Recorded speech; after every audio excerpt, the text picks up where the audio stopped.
இருக்கும்.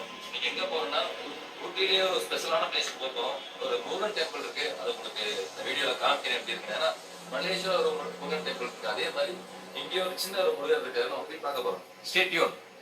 போற root correct தானே? யாருக்கு தெரியும்? நான் எப்பவுமே போற ரூட் பத்தி கவலைப்பட்டதே கிடையாது. ஆண்டவங்கள பாரத்தை போட்டு வண்டி எந்த ரூட்ல போறதோ அந்த ரூட்ல சிவான்னு சொல்லி போயிட்டே இருக்க வேண்டியதா. இந்த இடத்துல கிட்டத்தட்ட 500 வருடங்களுக்கு முன்னாடி ஹெல்கு வம்சாவளி மான்கள் வந்து இங்க அதிகமா இருக்குங்களாம். அதனால இந்த இடத்துக்கு முதல்ல மான் குன்று அப்படின்ற ஒரு பேர் தான் வந்திருக்குது. இதுக்கப்புறமா காலப்போக்கில் ஹெல்கில் முருகர் கோயில் அப்படின்ற மாதிரி இது வந்து பெயர் மாற்றம் பெற்றிருக்கு அப்படின்ற மாதிரி சொல்றாங்க.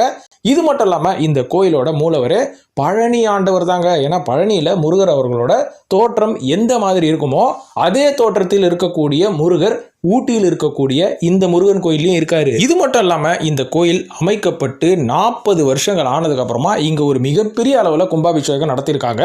அதன் விளைவாக, அதாவது அதோட ஒரு மோட்டிவாக என்ன பண்ணியிருக்காங்கன்னு பார்த்தீங்கன்னா, இந்த கோயிலில் 40 அடி இருக்கக்கூடிய முருகன் சிலை, அதுவும் மலேசியாவில் இருக்கக்கூடிய அந்த பட்டு கேவ்ஸ் அப்படின்ற ஒரு இடத்துல முருகன் கோயில் அமைச்சிருக்கோம் பார்த்தீங்களா, அந்த கோயிலோட முருகன் சிலை எந்த ஸ்டைலில் இருக்குமோ அதே மாதிரி இங்கே அந்த 40 வருட கும்பாபிஷேகத்தை இவங்க செலிப்ரேட் பண்ணுறதுக்காக 40 அடியில் இந்த முருகர் சிலையை அமைச்சிருக்காங்க அப்படின்ற ஒரு வரலாறும் சொல்லுது.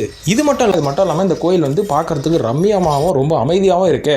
இங்கே என்னென்ன விசேஷங்கள் இருக்கும் நடக்கும் அப்படின்னு கேட்டிங்கன்னா, முருகர் கோயிலில் தைப்பூசம் அன்னைக்கு எந்தெந்த மாதிரியான விசேஷங்கள் நடக்குமோ, எந்தெந்த மாதிரியான திருவிழாக்கள் நடக்குமோ இங்கேயும் அதே மாதிரி நடக்கும். கிட்டத்தட்ட 13 நாள் தைப்பூச திருவிழா வந்து இங்கே கோலாகலமாக நடக்கும் அப்படின்ற மாதிரி சொல்லப்படுது.